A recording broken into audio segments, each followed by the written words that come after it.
Welcome to Enroute, the podcast of the First Responder Behavioral Health Institute. The First Responder Behavioral Health Institute is bringing together some of the most inspiring and dedicated change agents in the global public safety, psychotherapy, and educational communities.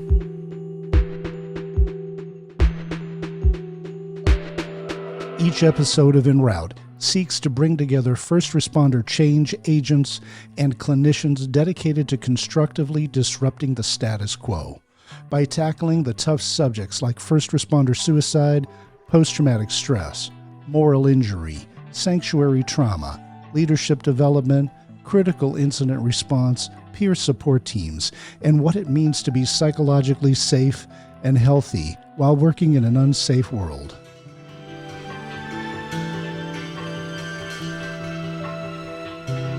All units, please stand by.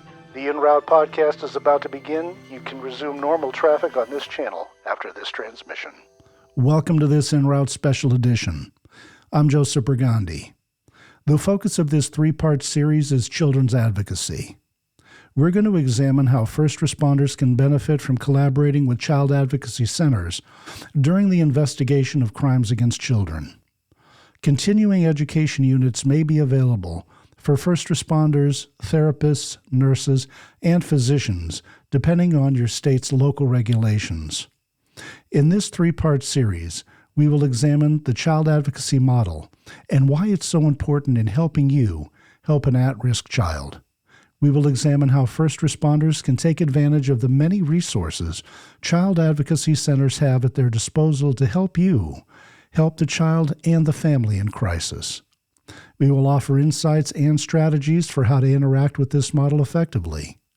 And lastly, we will examine the question of secondary trauma that first responders themselves can face and experience during these critical incidents and extremely challenging calls for service. Today, we welcome Janeth Peterson, Assistant Director of Forensic Services, and Mark Bradford, Chief External Relations Officer for the Dallas Child Advocacy Center, to episode 2 of this three-part series. If you haven't had the opportunity to view episode 1, where we sit down with Burch, President and CEO of the Dallas Children's Advocacy Center, and explore what child advocacy models are all about, we encourage you to do so. Please join me in welcoming Janeth and Mark to Enroute. Janeth Peterson, Mark Bradford, welcome to this special edition of Enroute. We're glad you're here, and we're looking forward to visiting with you both today. Janeth, why don't you go ahead and tell our viewers a little bit about you and your background, and a little bit about the Child Advocacy Center. Sure. So my name is Janeth Peterson. I am the Assistant Director of Forensic Services at the Dallas Children's Advocacy Center. I've been there almost 1 year. I have been doing forensic interviewing for almost 12 years now. I started off as a CPS investigator. Now it's called Child Protective Investigations. Back then it was called Child Protective Services, which I feel like is what most people know them by, CPS. So I started my career as a CPS investigator straight out of college. And I did that for about a year, and then started working at the Advocacy Center that I did my internship in to finish my undergrad. And I've been doing interviewing ever since. I did at some point move out to Northern California, and I did forensic interviewing there. So I got an opportunity to really get to see the model out in California and how it compares to the one here in Texas. And I came back and started working at the Dallas Child Advocacy Center. Then went back to a different center, and now I'm back here again in Dallas as the assistant director. So overall, I've been in child abuse for about 13 years now. And honestly, I really love the work that we're doing at DCAC. Outstanding. Challenging and noble profession and effort, and I'm looking forward to asking you a whole bunch more questions about what it's like to be a forensic interviewer during our broadcast. But let me switch over and ask Mark a little bit about his background and what brought you into this line of work, sir. So thank you, Joseph. So my name is Mark Bradford. I'm the Chief External Relations Officer. That's a fancy word for my job is to make sure that our 28 law enforcement partners, our medical or CPS, DA's office, all work well together. We all communicate. We all function as a multidisciplinary team to have the best outcome that we can have for our victims and our families. My professional career is I'm actually retired law enforcement. I spent 25 years with the Mesquite Police Department, which is about 120,000 people, 130,000 people, 225 sworn officers, so a good sized department. And during my career there, I was actually a child abuse detective. So I spent 6 years working child abuse. My former forensic interviewer, one of my former forensic interviewers, is actually now Irish Burch, who is the CEO here at the Dallas Children's Advocacy Center. And so when she became the CEO, she reached out to me and said, "Hey, I have a position. Would you be interested in coming to work in this field?" And I tell people all the time that the 6 years I spent working child abuse were probably some of the most difficult but rewarding 6 years of my career. And I'm happy to be back at the DCAC helping victims and families. You two bring a wealth of experience and a well-rounded background into such a challenging topic of investigation in an area for mental health and family services. So let's go ahead and set our first responders up for success. One of my first questions for you, Janeth, is how do you become a forensic interviewer? What is that process like? And, tell us more about how that process looks when it unfolds. Sure. So just becoming a forensic interviewer in general, every state is going to be different. And so I'm really going to be talking about what forensic interviewing looks like here in the state of Texas. So for my center itself and the other center that I worked at, most interviewers hold a 4-year degree in, anything related to criminal justice, sociology, psychology, social work. My undergrad is in child development and family studies, and I have my master's, and I'm a licensed social worker in the state of Texas. And so any 4-year degree to become a forensic interviewer. And then from there, our interviewers, when they're hired on, they go to Austin. And kind of think of Austin as our headquarters. So we have our umbrella headquarters, and we call them CAC of Texas, so Child Advocacy Centers of Texas. And they are really the ones that create our protocols, our structures and policies on how we interview children here in Texas when they're alleging some form of child abuse. And so we go down there and we train. We go down there 3 times a year. We have 3 blocks is really what we call them. And so once all 3 blocks are completed, you are an official forensic interviewer. And then there's ongoing training. Like any profession, we have certain standards that we have to meet in order to be in compliance with the CAC of Texas standards that are required of forensic interviewers. So that's, X amount of trainings, things that we have to peer review. Peer review is really us observing each other's forensic interviews and giving feedback on what we could have done differently. And so we do that locally and with other CACs in the state, which is really beneficial, right? Because, when you're not getting any feedback, how else are you going to learn how to interview children, with best practice? And so that's really how one individual here in the state of Texas becomes a forensic interviewer. Tell me a little bit about what the process looks like when we call you guys in Dallas County. If you're a police officer or a firefighter, paramedic on scene, or a school teacher or a therapist with an outcry, how does somebody get a hold of you? And then once they do, what happens next? I think what's really important for our first responders to understand is what is a forensic interview to begin with, right? And so what I normally tell a panel of jurors, I always say, the forensic interview is really the entry point of an investigation. So the interview itself, I'll kind of break it down. It is a legally defensible, neutral information finding interview conducted by a trained professional, and it's typically requested by law enforcement, and some CACs in Texas will allow Child Protective Services to request them. Specifically for DCAC, or the Dallas Children's Advocacy Center, we typically have all of our forensics done at the request of law enforcement. And so when we talk about, what it is for an interview to be neutral, as a forensic interviewer, we are neutral in that setting. We go in, we gather all of our information, all the details about what this child has to say, because ultimately a forensic interview is a child's statement. It is a statement of, something that may or may not have happened, right? And so we are gathering all information for our partners, and they determine what happens next, right? And so when I talk about being a neutral individual, we don't have a say. We are neutral in the room. We don't get to decide what happens next or where this child goes. That's really not up to us. And so we gather all that information for our partners. And so as far as, how does one get to us? It's really our first responders. They're the ones that are out in the field to, get the call, and they're the first ones out on the scene. And if our first responders have that knowledge of, there's this place that exists, I remember hearing about it, something about a child advocacy center, there's people there that are trained professional to work these type of investigations. Let me see who I can reach out to so that we could potentially bring this child to the child advocacy center so that those trained forensic interviewers, those professionals that speak to kids, they can be the ones that gather all the information versus me, the first responder on the scene.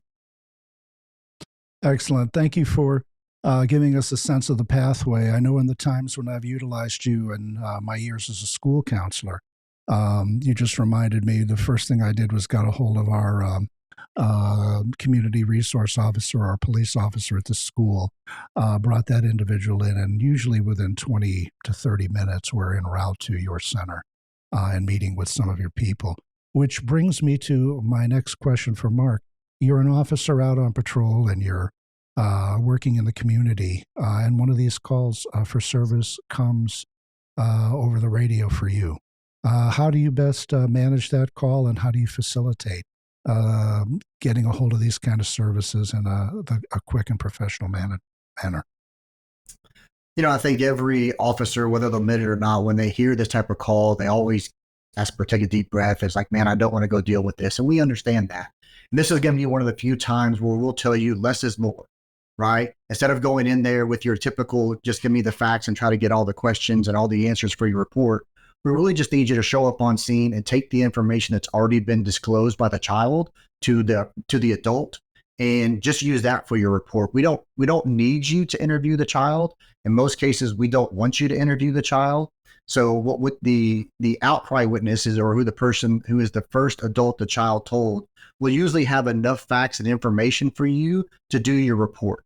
And so in larger agencies, I know they have the luxury of having multiple people that work these types of offenses. So at that point, we would ask you to reach out to the detective that works these type of cases and go, hey, I'm out here at this location. This is what the child has told the mother, or the child has told the nurse, or the child has told the teacher. What do you want me to do next? And so that less is more approach, and just taking what they've already told an adult, document that in your report, notify either your supervisor or the detective, and let them tell you the next steps. And Joseph, I think what you said earlier, 28 or 30 minutes later, you're going to be down at the center.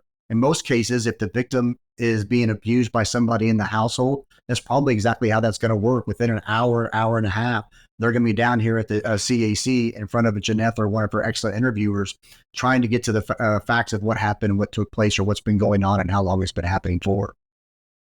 Absolutely. As a clinician in the state of Texas and a prior first responder, 35 years, I've handled it both ways, out on the rescue truck and in the community, and then as a school counselor and within systems. And as I teach young clinicians, when these outcries happen, we want to go ahead and be there for the child, and don't say, stop talking. This is, don't traumatize the child more, but more recognize they trusted you to talk to you about something very difficult, and letting them know I'm here for you. And most importantly, the handoff, when I have had these cases, letting them know that's not, the police officer I worked with, a female police sergeant, stepping into the room in her full uniform. That's very intimidating to a child, and letting them know, this is Nicole and she's a friend of mine. and I trust her. And I'm glad you trusted me, and I want you to go ahead and let her know what's happening, and then we're going to go ahead and find a way to help you today. So a positive handoff, letting that conversation wind down, but more importantly, don't be picking questions, don't be interrogating, interviewing, satisfying your curiosity. It's enough that the outcry has happened. Let the people who are best trained to do this ask these questions one time under controlled circumstances so that they can go ahead and get the best results. So tell us a little bit more about that process. So within a half hour, we're transported to one of your facilities. What happens next?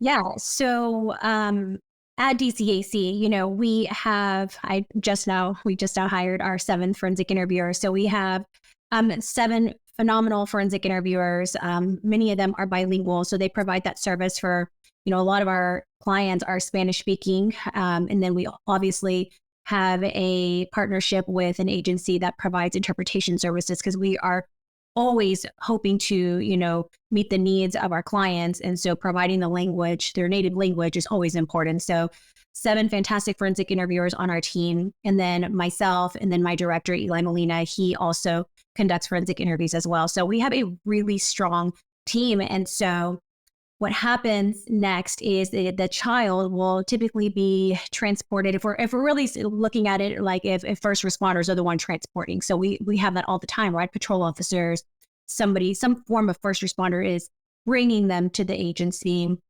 They also get to typically be a part of our pre-staffing, which is what we call kind of like a meeting before we all go into the interview. And so that's really important for first responders to know too, is you're the first person with the information. So whatever you're about to tell me, I might keep that in my mind as I'm interviewing this kid. So, I remember that he said, that he told mom this or whatever it may be, right? So it's really important that our first responders know what it is that this child has said, obviously was with as much limited questioning, right? And so we always welcome our first responders to be a part of that pre-staffing since they were the first person that responded. And so a pre-staffing typically looks like, what is it that we know? How did this come in? How was it reported? What was asked? Kind of gathering all that information. And then from there, well, let me back up. Typically in those pre-staffings, the people that are involved are the detective that is probably going to be assigned the case or whoever is able to observe at that time. If Child Protective Services is involved, then they will also be present. Typically, CPS is involved if it's an in-home perpetrator or this alleged perpetrator has access to the child in some way or another. And so the forensic interviewer is involved. Our family advocates who do a really great job of supporting our caregivers through the process, they are involved. Sometimes our multidisciplinary coordinators are involved, and their role is really to kind of coordinate the cases. And yeah, those are typically the people that are normally involved in our pre-staffing. So we gather all the information, and then the forensic interviewer goes and gets the kid, introduces themselves, who they are, what today will look like. And then we bring them back into our rooms. And it's just the child and the interviewer in the room. Law enforcement, CPS, they are watching from a different room, and they are observing live. So they're watching live as the interviewer is going on, and the interviewer, starts their process. They do something that it's called an introduction phase. We introduce ourselves, kind of talk about the room and what that morning's going to look like or that afternoon's going to look like. We do something called rapport building, really getting to know the child. And while the child is talking, we're really looking for, language, like where are they at developmentally? We're really assessing their skills and how they might be able to narrate the events that may or may not have happened, right? And so we're doing a lot of assessing in that rapport building. And so once we feel really comfortable with the child, we start moving into what we call the introduction of topics. So tell me what you came to talk to me about today. And that's typically when children, say why they are there, and sometimes they have no idea why they're there. And so there's other line of questioning that we go down to kind of get to why they're there. Obviously, all of our interviews are informed, so we have some information going to the interview. And then once we feel like we've gathered every detail about what the child has told us, at some point we take a break and we'll meet with our partners. And sometimes our partners will have further questions about, hey, go back in there and ask this, or, whatever questions they may be. Now, obviously, if we as a forensic interviewer don't feel like the question is appropriate or it's not really child friendly, we have complete control of what we say in the room. And so we'll ask our detectives or our CPS workers, like, what is it that you're trying to, know? Like, what, tell me what you want to know. And then I will try to think of the best way to ask this question in a way that's legally defensible, right?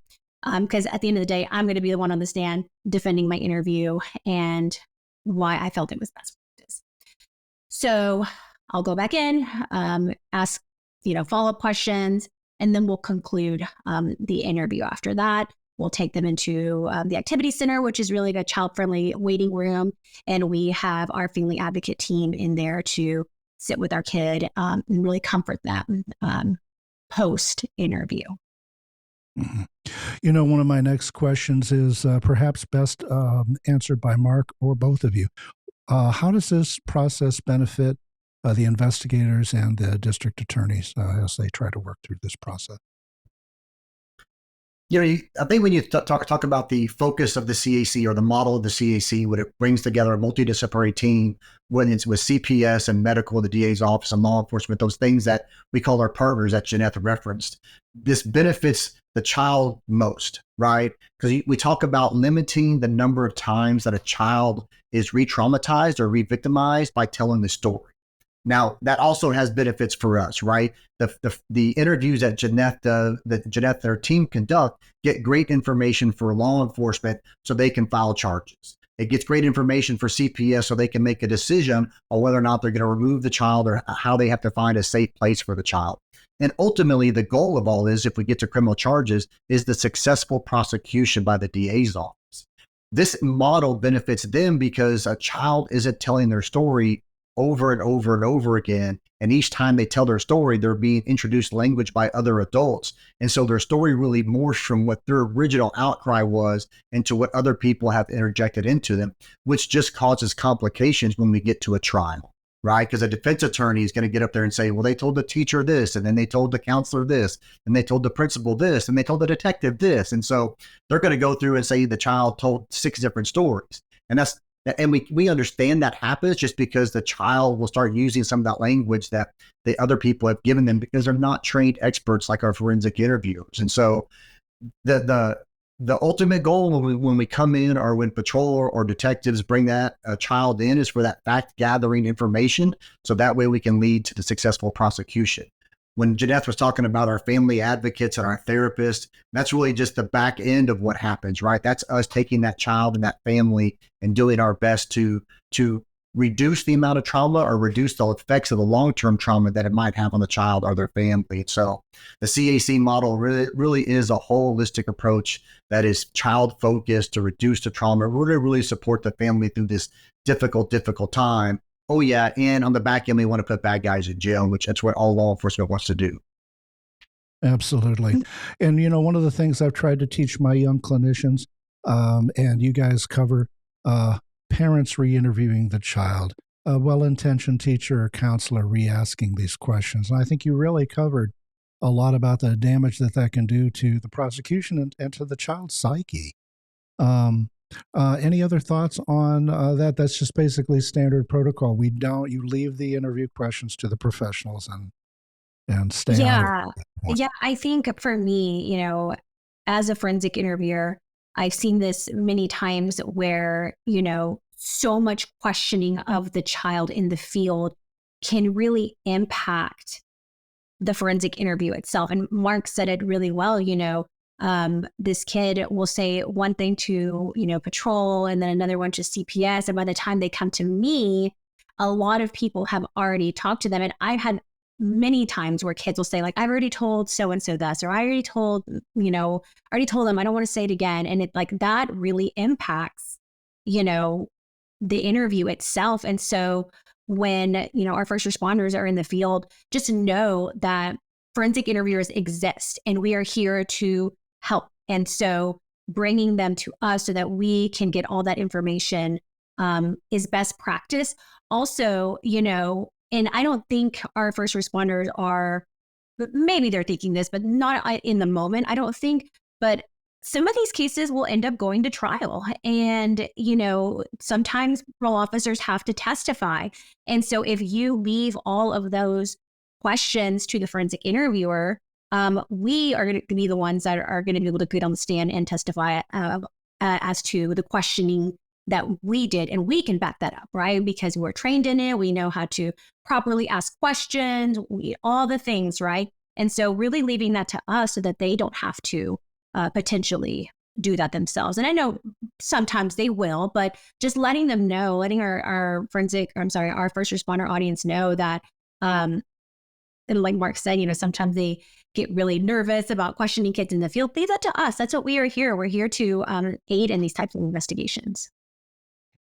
And Joseph, I think you said something earlier about, when the child is talking to the outcry witness, is to let them still continue to talk without asking questions when you're the school counselor. And I think that's a good point to mention, is that, to reaffirm that child and what they're saying, so that way it's easier for Janeth and them when they get to the forensic interview.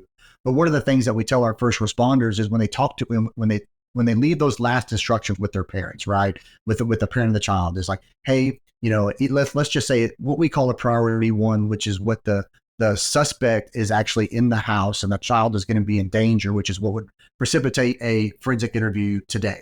Let's say it's an uncle, right, that she doesn't have access to. Those instructions that we leave with patrol is, hey, tell the mom, one, don't interview the child. Don't ask the child any questions. But if the child comes to you and wants to talk about it, listen, take everything that she is, and then say, I'm really proud of you. We're going to take you to talk to somebody in a few days. I need you to tell them everything, right? And so again, reaffirming that child that I'm hearing you, I'm listening to you, but here in a day or two, you're going to go talk to somebody who's a complete stranger in Janeth 13, and it's okay to sit down in that room and tell them everything you told me. And then after the forensic interview, the family advocates and the therapists can give them further steps on how to get them through this situation. But in that moment, we've got to make sure we tell our parents, don't interview your kids, don't quiz your kids, don't probe and dig. Just take what they tell you, reaffirm, and then tell them that in a few days you're going to talk to somebody. And it really, really is imperative that they go into that room and just be honest and open with the forensic interviewer. Mark, I'm so glad that you brought that up. And as I tell young clinicians, if you are upset, it's going to come out. You're going to scare the child. Let it organically wind down. Be supportive. Be affirming.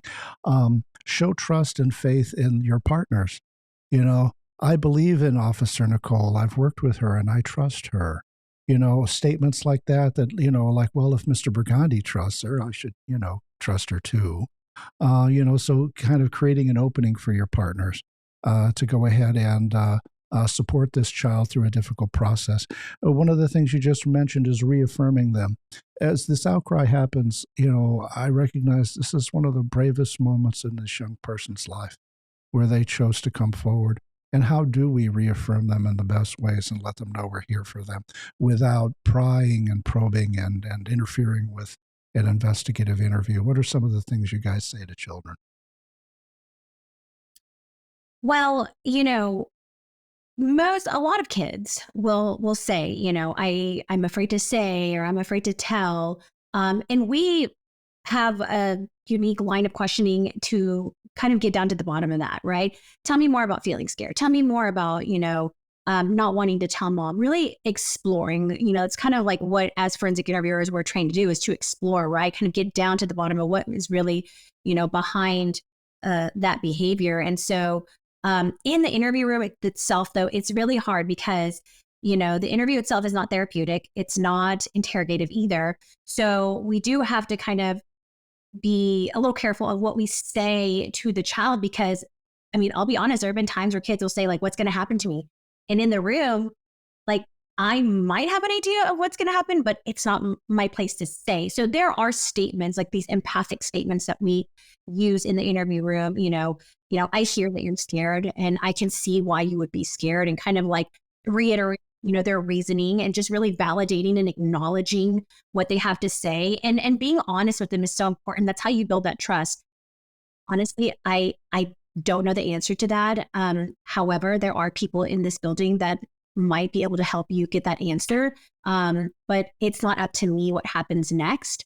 But tell me more about why you're so worried about going home. Really kind of exploring, because that's also going to give insight to our partners, right? To determine, okay, what's going on? Like, what is their fear? And something else that's really important for our first responders to know is that disclosure is a process. We talk about that all the time with kids. Kids disclose at different rates. There are still adults today that have never talked about the trauma that they might have endured as a child. And so when we talk about children coming forward and disclosing, it's a process. And it's sometimes very hard for kids to disclose. So like Mark said, if a child comes to you and says that something has happened to them, really just acknowledging what they're saying, right? And now, whether it's true or not true, whatever the case may be, that's not up to that person to determine, right? Leave that to the professionals to, begin their investigation and whatnot. But I think it's really just like acknowledging what the child has said and then bringing them to a child-friendly environment to kind of start that process. And something else I will say is we, as forensic interviewers, as neutral parties, we will then inform our family advocates that, hey, this child has concerns that, mom's going to be mad after, she has told me all these things. And then our family advocates, they do such a great job of providing that emotional support. And that's where our roles differ, right? We can, again, use so many empathic statements in the interview room, but then our family advocates, they do a phenomenal job of supporting that family through that process, supporting our kids after the forensic interview is complete. Mm-hmm, mm-hmm. One of the things... And Joseph, just real quick, I think that's something for the first responders to remember is, we talked about just, again, the advantages for a law enforcement point, but really Janeth said it great. Like there is so many advantages for the family on the back end of this that are really, really imperative that they get linked up with. And even if we can't provide therapy because they live too far away, our family advocates will reach out and find therapeutic services closer to them. And so, it really is that family advocacy team's job to remove barriers so these kids can come in and get the support they need after they've disclosed, after they've been forensically interviewed, and after they figured out what's happening, whether it be to their, to an uncle or to a stepdad or to a dad or whoever it may be, right? To make sure that that whole family is put back together the best way that we can. I appreciate your mentioning that, and I want to talk a little bit towards the end about how we link them up with those resources. Well, one of the things that really hit, Janeth, that you talked about is this disclosure process. I'm still a treating clinician, and I work with a lot of complex trauma survivors. And I will find that someone has been with me in the clinical suite for an average of 9 to 18 months. And then it's usually a doorknob conversation, the last 5 minutes of the session, and they're getting ready to leave. Oh, by the way, I've been meaning to talk to you about my uncle when I was age 12. And this is a person in their 40s or 50s. So I immediately go, wait a minute now. I go back through my files because I know I asked a very comprehensive set of questions on our intake questionnaire about adverse childhood experiences, early childhood trauma. They absolutely did not disclose that. I didn't fail to do a good interview on my way in. But here we are somewhere between 9 to 18 months into our clinical treatment. And then they disclose these things. And they've been sitting with them for 30, 40, and 50 years. So it is just such a challenging thing to want to go ahead and finally get off your chest and finally speak about as a mature adult. And, the fact that a young child is doing this at such an early age, willing to be that brave, willing to be that vulnerable, they need all the support they can get. And that's why I just love you guys and have such respect for what you do and how challenging it is. And as a first responder and as a therapist, I've had to call on these services, and it is such a relief to have people who specialize in this area available. And I've never seen anything but the highest levels of professionalism and absolute dedication to the cause. So, that's why we were honored to consider doing this special presentation of Enroute. Another question I have for you is some of the benefits that maybe our law enforcement agencies don't see outside of child abuse. When you conduct a forensic interview, sometimes other things come up that are beneficial to the system. Tell us a little bit about that. Yeah. So, outside of child abuse, there's other units, and Mark, you might have to help me out here. One specifically that I'm thinking about, and it's kind of an example that came up a couple of months ago, was our narcotics unit at a certain agency. And this narcotics detective had called me, and he said, "Hey, I got your phone number from a detective that used to work child crimes. He said that you might be able to help me." And I was like, "Okay, what's going on?" And he said that, they had done, a big drug bust and that there were kids involved. And he was like, "I was really just kind of like going to disregard, the kid piece of it. It was more about like the drugs, right? And excited about all these drugs that they had gotten." But he said that he had like an inkling, like, I don't know. I feel like the kids may know something. And so he reached out to this detective that used to work child crimes. And then the detective was like, "Yeah, it may be worth reaching out to them. They might be able to, get those kids in and see if they know anything about the drugs or, traffic and how it started, whatever it may be." Right. So I was like, absolutely. And so I gave him a rundown of what the forensic interview process was. And he was like, "Yeah, I think it's worth a shot. Why not? I mean, they may or may not know something." So brings in the kids, and the kids completely just provide these child-friendly details that, a kid shouldn't know, but they did because they saw it, they smelled it, they, observed everything that was happening. And so they were able to kind of give corroboration in these statements with some of the things that, these detectives have found. And when I took my break, the detective was like, his eyes were huge. And he said, "Oh, wow, that was way more than I thought we were going to get from these kids." And I think that's the thing, is that we underestimate kids. We underestimate their potential because they're kids, right? Especially our kids that have intellectual disabilities, autism, Down syndrome, any kind of intellectual disability. We automatically assume that they don't know anything. You would be surprised what kids see, what they smell. And that's something that we are constantly trying to gather in the interview, is these sensory details. What did you see? What did you smell? What did you taste? What could you hear? Because it's really like what they have witnessed or what they have experienced. And so going back to this narcotics detective, he came back again later, like a couple months later, to do another interview. And so it's really about like building those relationships with our partners that typically don't utilize the Child Advocacy Center, and just knowing that, we exist. There's a profession out there that, talks to kids about these types of things. Let's bring them to the Child Advocacy Center to see if, these kids have witnessed anything, even though it has nothing to do with, the types of cases that we have in building. We're always here to help. Sometimes, there might be evidence, bruises on a kid. I always encourage our partners to take pictures, write down exactly what you witnessed, what you observed out in the field, because we can use that information in the forensic interview.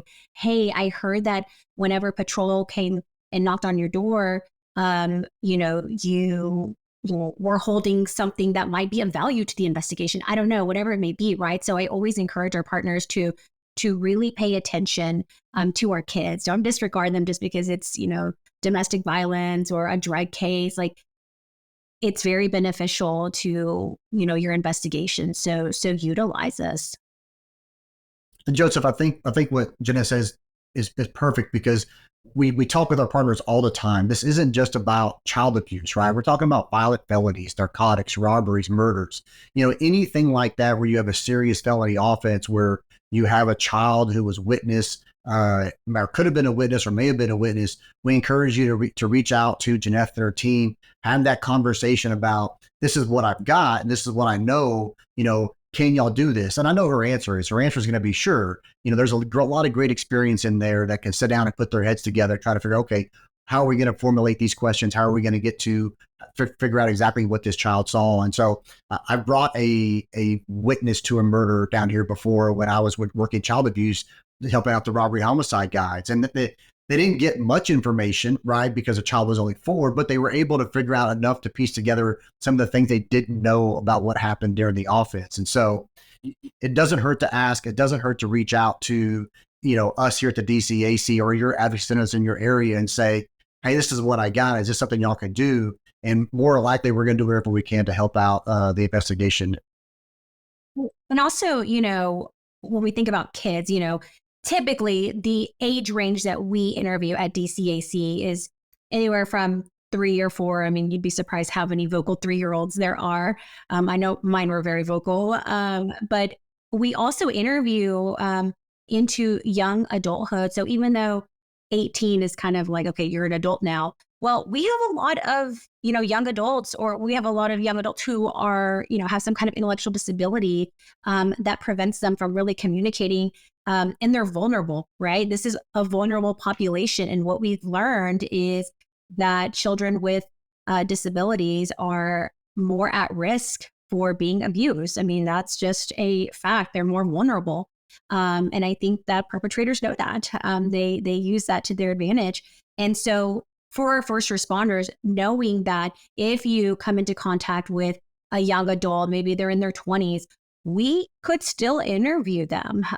We have also interviewed people for adult protective services. So even though they're not technically children, we still interview young adults with intellectual disabilities. So knowing that, also we've had several cases where our first responders have been called out, and the child is what people say they're nonverbal.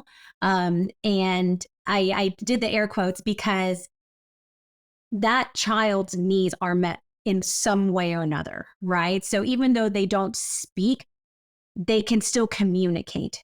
And I think a lot of people just don't know that us as trained interviewers, we have ways to be able to gather information without the child vocalizing what it is that happened to them. I mean, we've done interviews where the child, nodded yes, no, squeezed their hand for yes, no. I mean, we just have different techniques that are backed up by research and their best practices in order to be able to find out if something has or hasn't happened to this child. So just knowing that even if a kid doesn't speak, don't just, dismiss them because they don't, quote, speak. Bring them to us. We can figure out from there what we can do.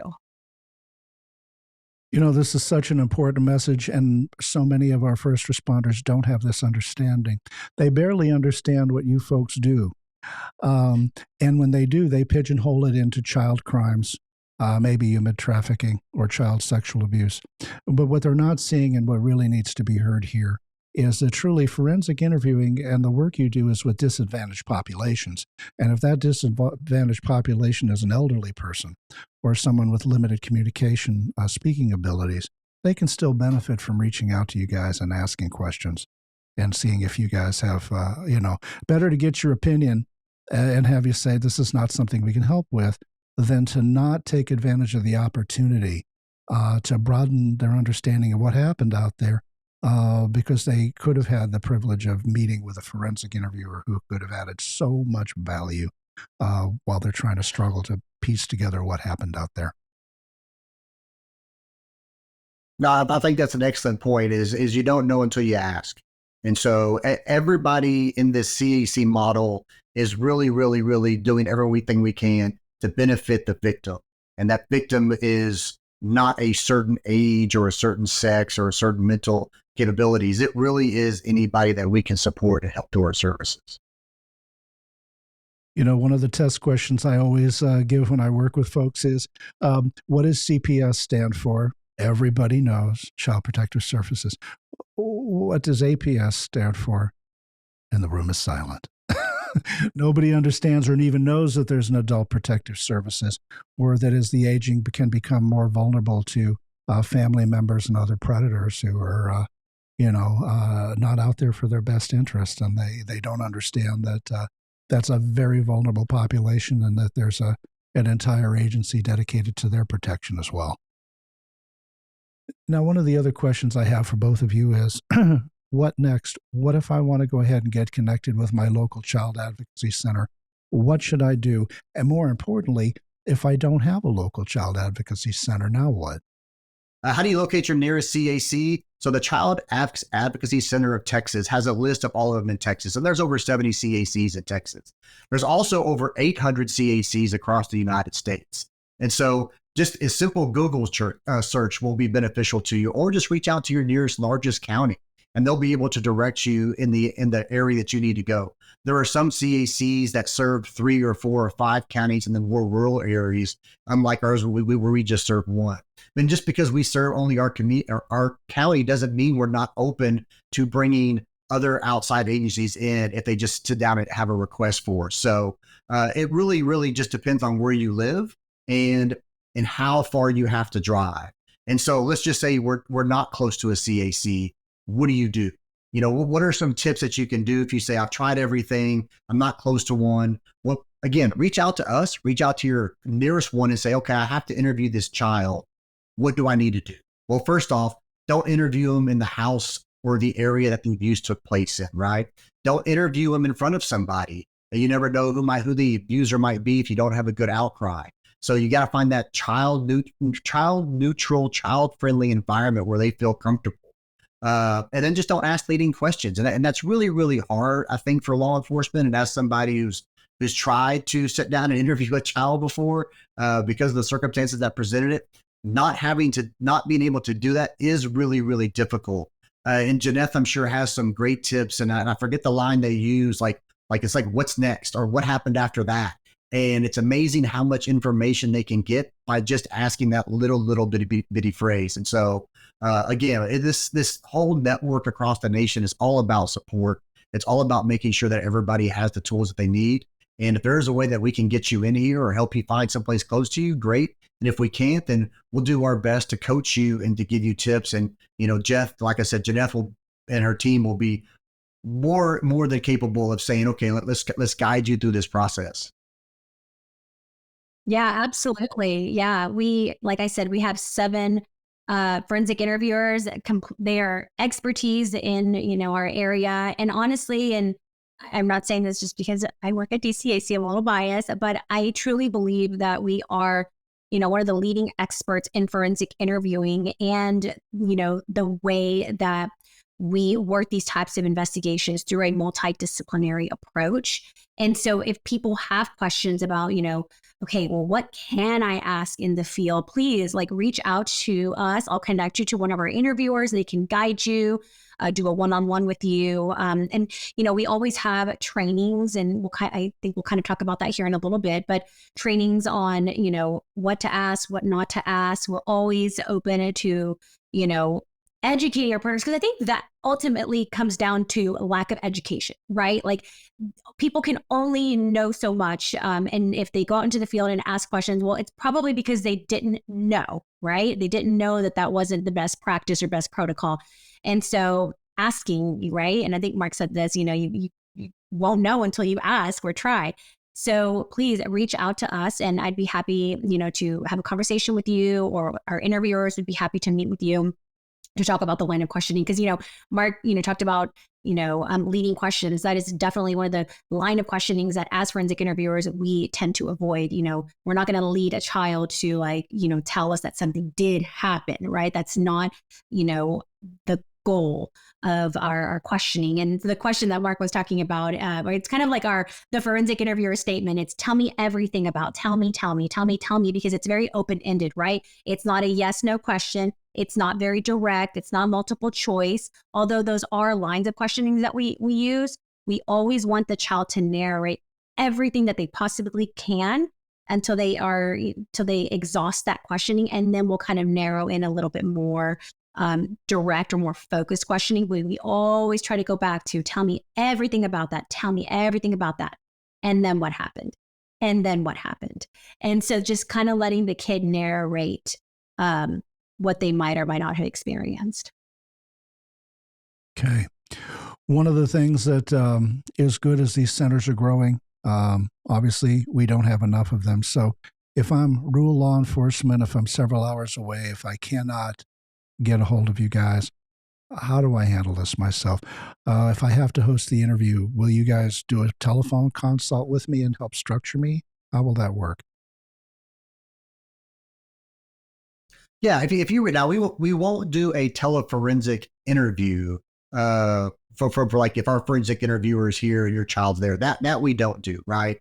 In rare cases, we will. If a child is in a hospital, we'll send a forensic interviewer locally to go do a forensic interview in a hospital room or a different location. But we will, if you need help, reach out to Janeth and her team, and we'll sit down for you, like what you talked about, in like a pre-staffing, and just give you a list of tips of do's and don'ts, right? What do you do if you get stuck? And Janeth talked about the narrative process and tell me more. And I think a lot of people have a tendency to think that their kid's not going to be able to articulate, what happened or what goes on. And it's really just the opposite. It's that simple prompt of tell me more or what happened next really, really does get that child going. And so I think if they reach out to a forensic interviewer and really have them build their confidence ahead of time, like, you know what I mean? Like, I'm going to give you the tools to go in there and you're going to be just fine. And if you make a mistake, it's okay. Like, it's okay. If you ask the wrong question or if you phrase it wrong, it's all right. But just try to remember that we're not asking those leading questions, that we really want them to use their own language, their own verbiage. And that's something else that you talk about, right? Is, we've heard kids call body parts some of the craziest names throughout our years, but that's the word that they're used to using. And so you as an interviewer, and I'm Janeth will talk about this because he's way better than I am an interviewer, right?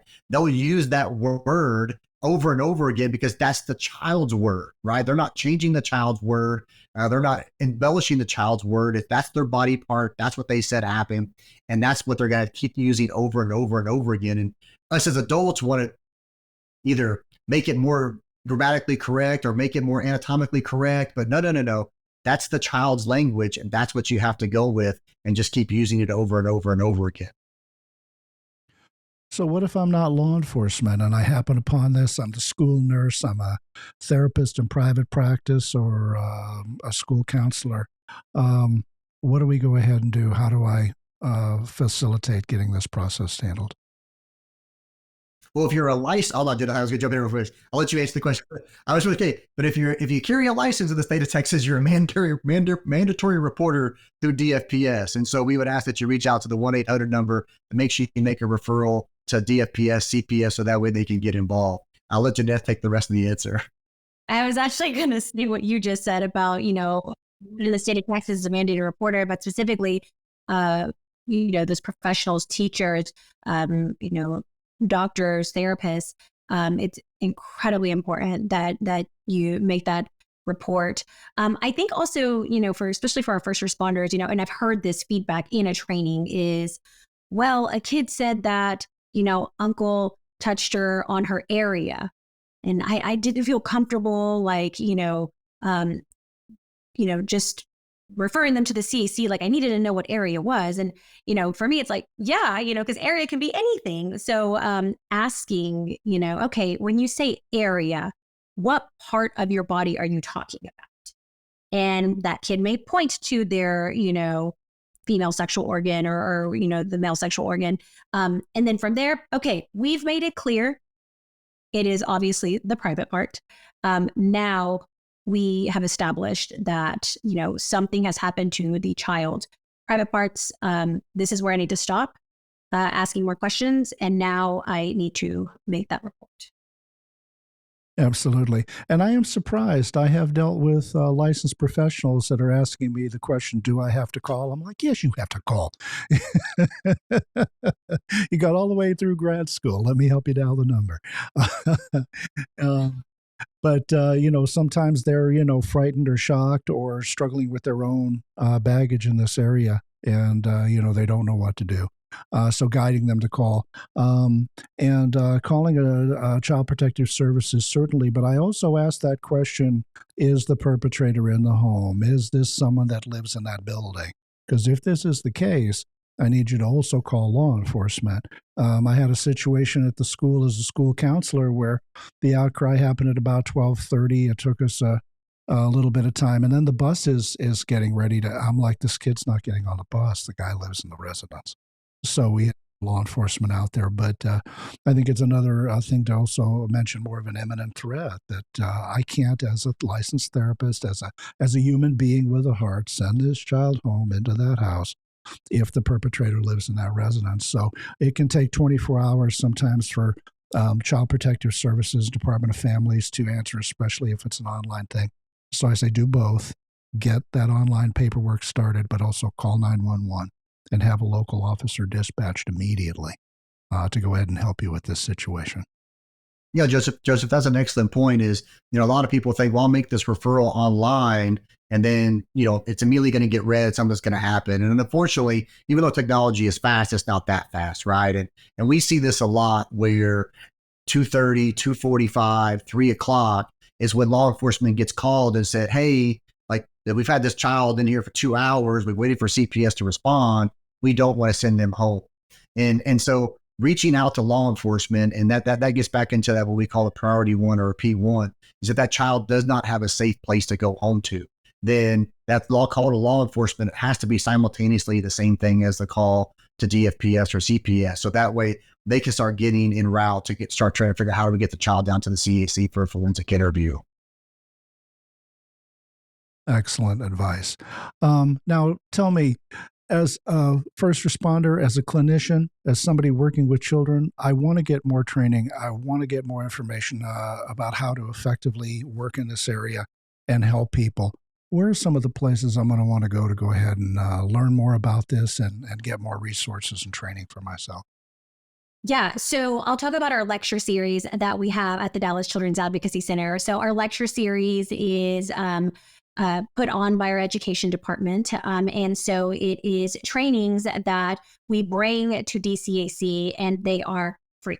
They are free of charge for our first responders, for our professionals working, in these types of investigations. And we have them posted on our website. And, if that is something that, you are looking for, is that training in specific areas, we bring fantastic presenters from all around the world. And you'll be able to see who all is coming here in 2024. So that's one way that you can get plugged in to, the education that we bring on at our agency. And then to follow up with Janeth, she mentioned our education and training department. If you have a community group, a church, PTA, and I know we do a lot of training at schools with mandatory reporters, they'll come out to your site and host a training over whatever topic that you feel is best needed by your community group, church, like I said, parent group or whatever. So they do a lot of presentations on weekends and at nights. Then obviously our Crimes Against Children's Conference. It's probably the largest conference in North America, and I'll dare to say probably largest conference in the world when it comes to child abuse. It's held every October. We have about over 5,500 actual attendees. Last year, I think we hit 30 plus countries. And I know, Dallas is centrally located. It's an easy 2.5, 3 hour flight from anywhere in the United States. But if you look out to your CACs, I know just last week there was a child abuse conference in San Diego. I know this June there's one up in Washington, D.C. There's one in Nebraska. And there's one in Alabama. And so there are child abuse trainings and lectures and conferences throughout the year all across the United States. And so, again, just going to those local child advocacy centers and seeing what kind of training they offer, I'm sure we can fulfill almost any need that you might have in this profession. And our Crimes Against Children conference this year is the week of August 11th. And so registration, I'm not sure if it's completely open. I don't think it is quite yet. No, it's not. I'm an eager beaver.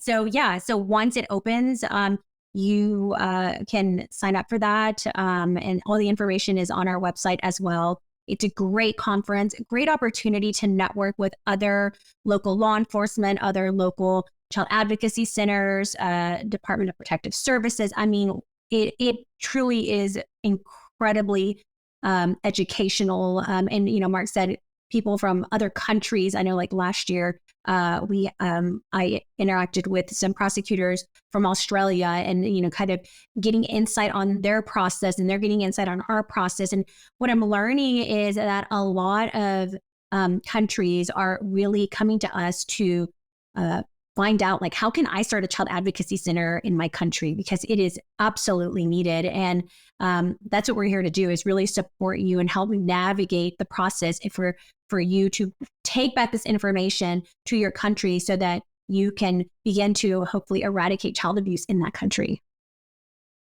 And also, Joseph, because I know this online presentation is for a lot of people already in the profession. All of these conferences are looking for outside presenters. And so if you have a topic that's relatable to child abuse or relatable to child development or something that goes on to the investigative or therapeutic world, or even the medical world, please reach out to the organizers. And I know right now we're accepting presenters, and say, hey, I have this topic, I have this presentation that I think would be beneficial for your attendees. You can make a submission online and then go through the approval process. And, there's just a lot of great knowledge out there and a lot of experts. And I think that just kind of goes to show that there's so many conferences across the United States because the need is there, the need for localized training to support law enforcement and DFPS, because we know they don't have the budgets to really to travel as far as they probably want to or could. And so really having that localized experience is important. So if you have the capability to attend a conference and present on your expertise and your knowledge, it'd be beneficial to everybody involved. We also offer scholarships. So, talking about these like small rural, agencies, you might not have the funding. And I think sometimes that's also a barrier, right, to our first responders, is a lack of training money. And so, I'm not law enforcement, but from what I've heard, is usually that's kind of like the first cut that goes, right, when they're trying to make decisions on budgets. And so, being able to apply for that scholarship to see if it's something that, you're granted, so that you are able to come out and gain that experience at crimes. Outstanding. You two have provided us a tremendous amount of information today about the process, about what you guys are offering, and how we can go ahead and help in this challenging area. As we start to wrap up today, what final messages do you have for our first responder community, for parents and people who can benefit from your services as we start to wrap up? Well, any last words and thoughts? You're not in this alone. I tell people all the time, when I started law enforcement, there was no way ever you would get me to work child abuse. And, it wasn't short long after my career when I would find myself working child abuse. And I consider it some of the most rewarding time of my career, as I said earlier. So just know that there is a large group of people that are here to support you, not only in your investigative side of things, but also in the mental health side of things, which is something I think we in law enforcement were hesitant to do or to acknowledge for a long time, and that we're getting better about it. So anything that we could do to help you in this spot and to help you through your case, or to help you just through your professional life as you go through this, is what we're here for, and what the MDT is here for, and what every CAC is here for. And so just reach out to us, reach out to your local CACs, and let us be there to support you in any way that we can as you go through this most difficult time. I would completely agree with that. We can't do this work alone. And that's the beauty of the multidisciplinary team model is, I think of it like a puzzle, right? And every single partner on our MDT is a puzzle piece. And we really cannot get the best outcomes for our families without each single piece. So we have to do this work together. I think that sometimes we can really have these blinders on, where we really just see like what we see as, as social workers, as child protective services, law enforcement, forensic interviewers. But at the end of the day, like sometimes we forget why we do this work. And it's really because of the kids and the families that we are hoping to, provide safety and protection for them. And we kind of get into our own like pride and in our own heads, right? But we really have to remember that we all have one common goal. And that is to make sure that kids are safe and that our families are feeling supported. Especially in this field, we understand that training, specialized training when it comes to child abuse is sometimes difficult to find. And not only does DCAC, but a lot of CACs do a really, really good job of offering different types of training. So, if you go to our website, which is dcac.org, and then at the very, very top, you'll see a link that says training.